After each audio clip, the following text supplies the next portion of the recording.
opinion on this whole Canelo Alvarez positive Clenbuterol test and the excuse of the tainted meat, which, as everyone knows, other Mexican boxers have used the same excuse. Eric Morales, Francisco Vargas, trace amounts in the system. As I've said before, I'm not part of the PED, Police Brigade.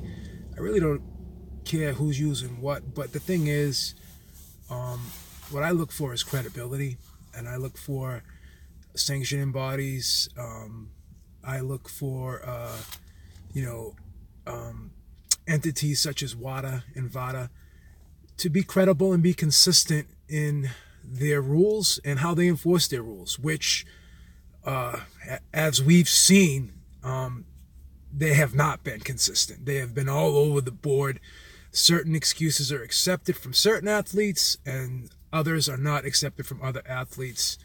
I want to touch briefly upon the whole Alexander Povetkin thing, because I've made videos about that, and I will confess that I said things and I made claims about the drug Meldonium that I didn't really know too much about it, and I don't even think, and I seriously believe that WADA didn't know too much about it because they didn't do the research in really knowing how long the drug stayed in its system and how long the drug would be effective. Not only that,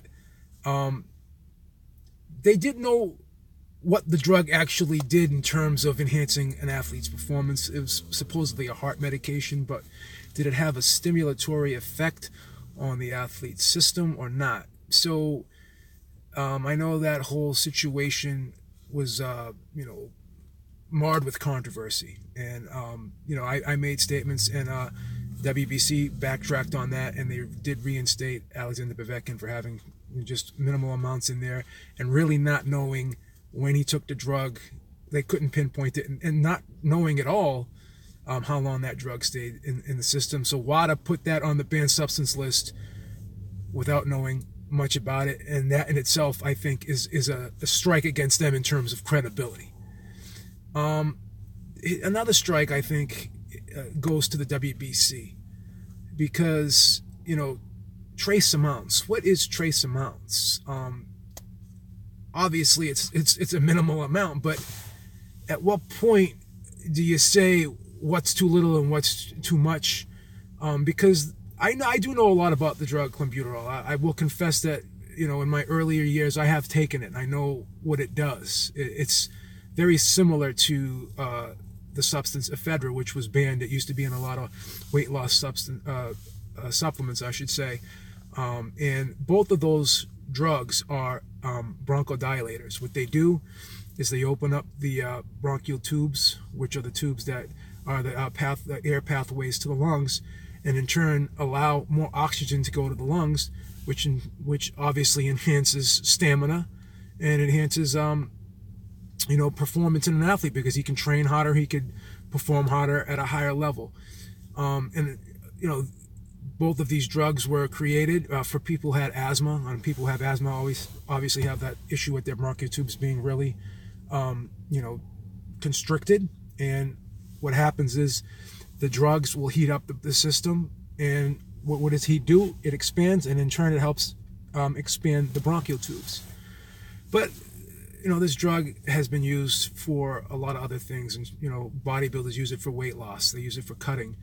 And the beautiful thing about this drug is it doesn't really attack the muscle tissue. It goes right for the fat, or so research has shown that. So Canelo Alvarez has had stamina issues. Canelo Alvarez has historically walked around at a very heavy weight, and when you're moving up in weight, when you do move up in weight, you want to make sure that the weight you carry and the weight you put on is lean mass, and this drug certainly ensures that happens. So this drug, really would be beneficial to Canelo Alvarez, and it kind of helps out in these two areas which you would believe that Canelo Alvarez needs. He needed to be able to put on lean mass to move up to 160, or at least, be able to walk in that ring muscular with you know, functional weight, not just a bloated weight, but a functional weight. And Clenbuterol certainly helps with that. And also it helps with the stamina, and we all know he has stamina issues. So the thing is, will these athletes that you know, train in Mexico, who are of Mexican descent, and you know, test positive for this drug, they basically have that dog ate my homework excuse built in, because they can continuously use this excuse. So this is suspect. You know, again, are you gonna allow certain athletes to get off, and certain athletes like Lucas Brown you're gonna bag? Because you'll take the Mexican athletes' word for it, and again, there's a conflict of interest because the WBC is based in Mexico, so obviously we are, you know, basically concerned about the bias they would have towards Mexican athletes, and I'm not the only one that has said this before. So that in itself is another red flag. So, you know, I'm very skeptical. I know other people have mentioned Canelo Alvarez is a world-class athlete. He's making big money. Why would he not ensure that he's eating the best quality meat, meat that would be free of Clenbuterol, which would be probably organic meat? I'm sure he has access to, because, you know, he has a lot of resources at his disposal. And I'm from what I've read, it seems like China and Mexico are two of the fewer countries that definitely use this Clenbuterol in their beef, because it produces a leaner product. Whereas in America, we want a fatter cow, we give it hormones to make the cows fat. These two countries want a leaner cow, so they give it Clenbuterol to ensure that. But the thing is there's too much of a coincidence here. This drug, you know, would be the perfect fit for Canelo. You know, this would be this drug would be the drug of choice if you're Canelo, because this will help him with his weaknesses. This drug definitely will enable you to have a ton of energy at your disposal. When I took this drug back when I was 23 years old, I could do 2 a days without blinking an eye. Okay, and the thing about this drug is it's in and out of the system quick. The half-life on this drug is 24 to 36 hours. And usually within 2 days, it's out of your system completely. So who's to say that, you know, these boxers would not roll the dice taking this, thinking that, hey, it'll be out of my system before I get the test or I get tested. And that's where you could say there's trace amounts left in there. And if you take any drug, you know, certain drugs, like I know, you know, Deca is a steroid. I know people that have taken Deca before and then have taken a drug test 8 months later and still pop positive for that drug, because certain drugs have, you know, that lingering effect in your body, whether it be a high concentration or not. You know, I don't know how they can determine, hey, you know, this is definitely from meat. It's well within the range of you know, it being in meat because of the trace amounts. But again, you know, because this drug is in and out so quick, who's to say that that drug is still not in the system on the tail end of it exiting the system in those trace amounts? So definitely there's a red flag here. There's an inconsistency, and I was very skeptical of all this drug testing right from the jump, because I've always said to myself that if the fight is too big to fail, they're going to find a way to make the fight go on. And this is not the first time that an athlete has claimed this excuse. I hate to beat a dead horse. It's not the first time that a fight was allowed to go on with a positive drug test. And again, we have to look at the Povetkin situation, because same thing, trace amounts of an illegal substance. And the big difference, though, is this drug's been around forever.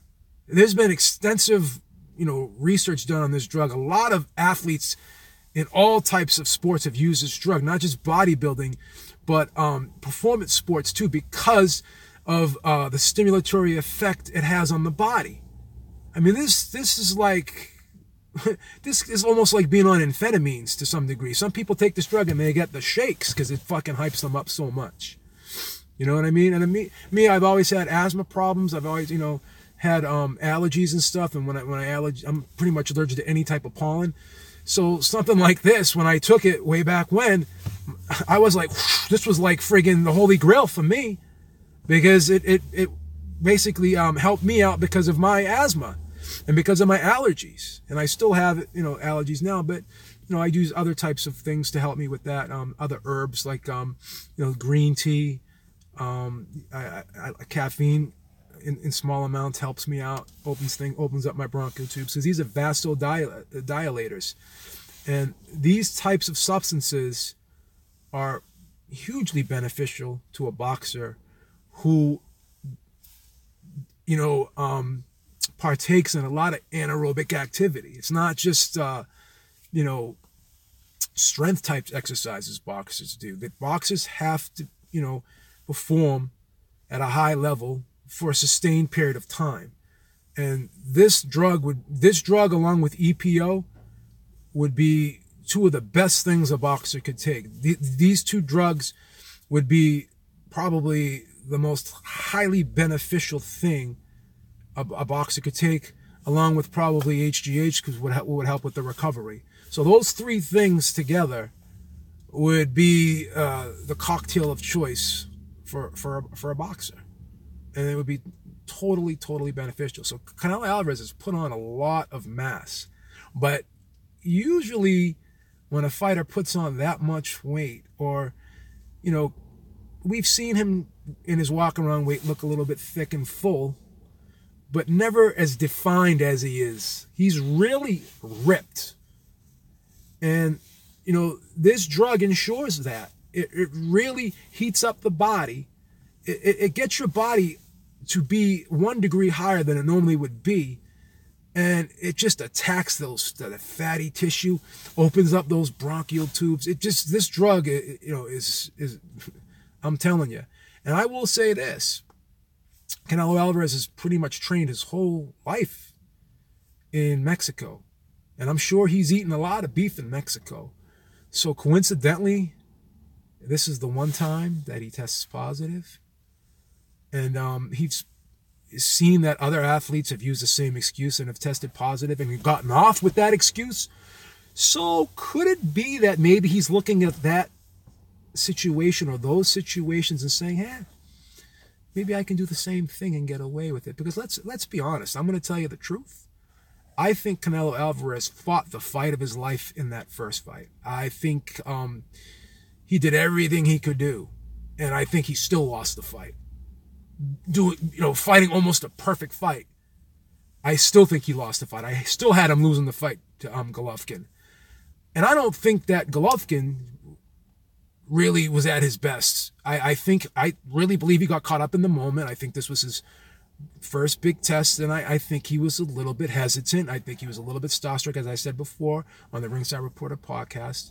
So Canelo was probably saying to himself, I fought the best fight of my life. I hit this guy with so clean, with solid shots, my Sunday punches, and he still kept coming at me. So, I got to do something different for this rematch. I got to be able to hit him more often. I got to be a little bit more less economic with my output in the rematch. And what better way to do that, than to increase my stamina and in turn increasing my work rate. So this drug would highly benefit him, as I've said. And I strongly suspect that he took this drug willingly. I'm not going to continuously buy this tainted meat excuse. Not from a guy like Canelo.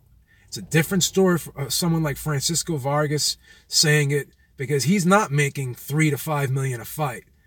Okay? And he probably can't afford a personal chef. He probably can't afford to buy organic meat. But this guy, Canelo Alvarez, definitely can.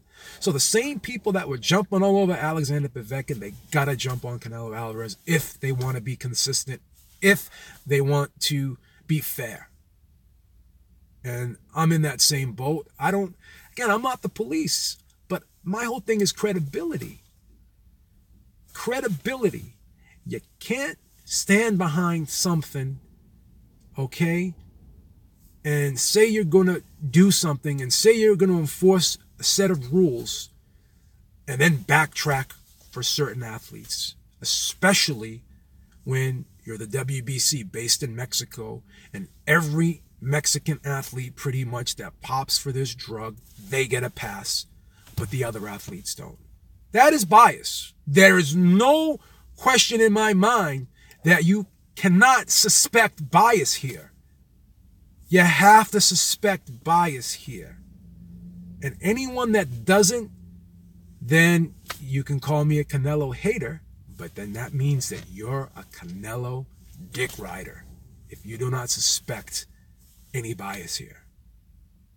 If you're a logical person and you do not suspect that Canelo willingly took this drug, all of a sudden, coincidentally, after 41 fights and living in Mexico, eating food in Mexico his whole life, training in Mexico 85 to 90% of his career, and all of a sudden now he pops positive for this drug. Come on. It's too much of a coincidence. Lucas Brown did not get the same treatment.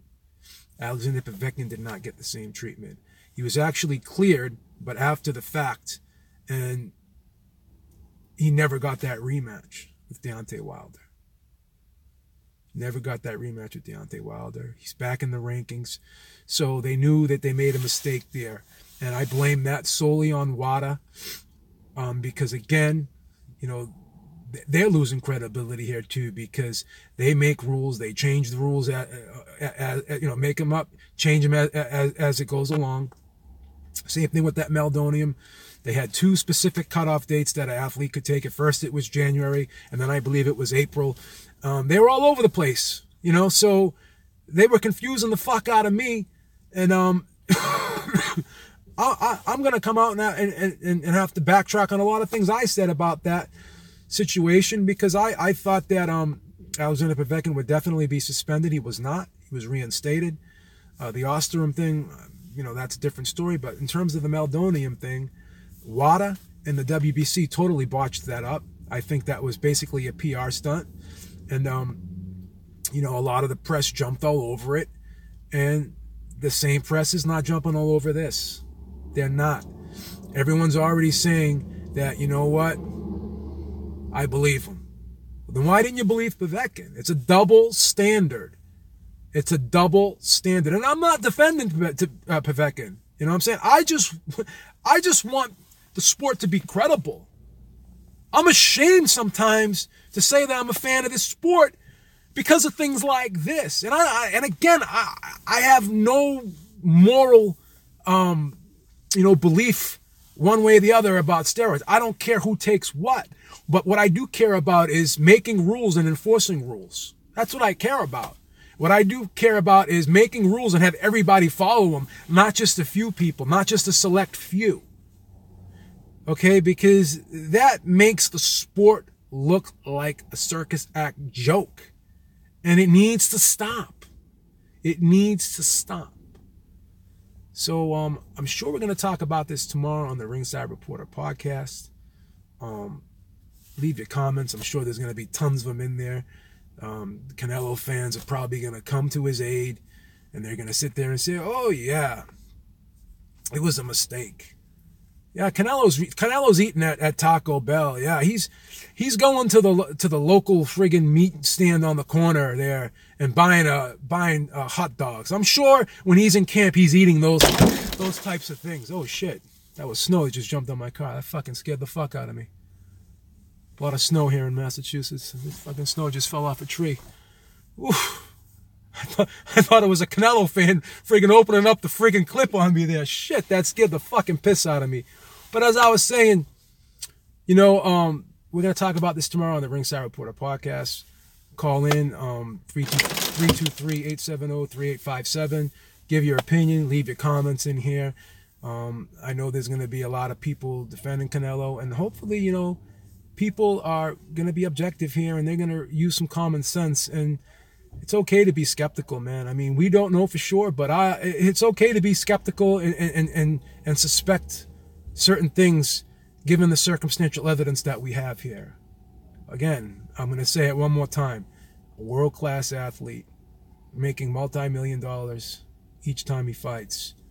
He's trained in Mexico pretty much his whole life. Okay?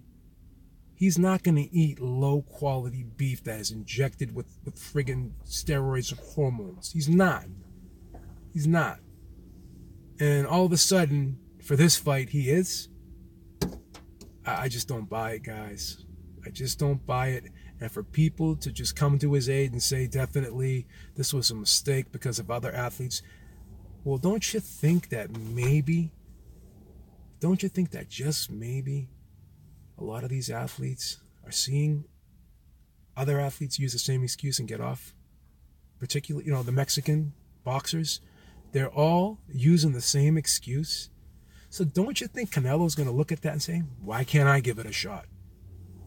And, this isn't like friggin' Meldonium, because we still don't know what Meldonium does. But we know for a fact, I know for a fact, because I've taken the drug way back when. I'm 48 now. I've taken this drug when I was 23. Long time ago. Long time ago. And believe me, this drug works. And this drug will definitely help a fighter like Canelo, who needs stamina late in a fight. And you know what? I'm telling you, he's looking at that first fight and he's saying to himself, I did everything. I fought the fight of my life. The fight of my life. And I only walked away with a draw. He's got to go to plan B. He's got to go to plan B. He said, I got to throw more punches. I got to increase my stamina in the rematch. And what better drug to use than Clenbuterol? That friggin' solves all his problems in a nutshell. So it's too coincidental, guys. It's too coincidental, guys. And I still think Triple G beats him in the rematch. It's amazing to me how everyone said Triple G won the first fight, but they're still picking Canelo in the rematch. Triple G can fight better. Again, he was hesitant. He showed him too much respect. He's going to go to the body more. He's definitely going to go to the body more in the rematch. He saw what happened on the scorecards. He's going for the knockout, guys. He's going to lay it all out there. Okay, this will be a war. This may be tactical for maybe 3 rounds tops. It's going to be a war. I guarantee this is going to be a fucking war. And I'm telling you right now, Golovkin's knocking him out in the rematch in 10 rounds. Maybe 9. Just telling you the fucking truth. Call in tomorrow. Leave the comments. Till next time, Beeb is out. Fanboys, not allowed.